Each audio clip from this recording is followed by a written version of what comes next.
Hi everyone, আজকে চলে এসেছি নতুন আরও একটি ভিডিও নিয়ে। আমি যেহেতু খুব একটা বাইরে বেরাই না, তাই ডাব সবসময় বাড়িতে এনেই খাই। কিন্তু ডাবের মাথাটা ছাড়াতে গিয়ে একটা সমস্যার সম্মুখীন হই সবসময়, যে প্রচুর জল নষ্ট হয়ে যায়। তো এইটা সম্বন্ধে তোমরা অনেকেই হয়তো জানো, কিন্তু আমি কিছুদিন আগেই জানতে পেরেছি, তাই সঙ্গে সঙ্গেই বাড়ি নিয়ে চলে এসেছি।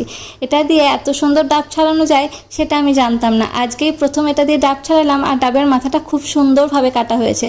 তো আমি যেহেতু কোনো স্ট্র আনিনি, তাই কী দিয়ে ডাবের জলটা খাবো, তাই গ্লাসে ঢালার চেষ্টা করেছি। এদিকে গ্লাসে ঢালতে গিয়ে একটা কাণ্ড ঘটেছে। আমি ভেবেছি গ্লাস ছাপিয়ে যে জলটা যদি পড়ে যায়, তাই এবার ছুটতে গিয়েছে একটা বাটি নিয়ে আসতে।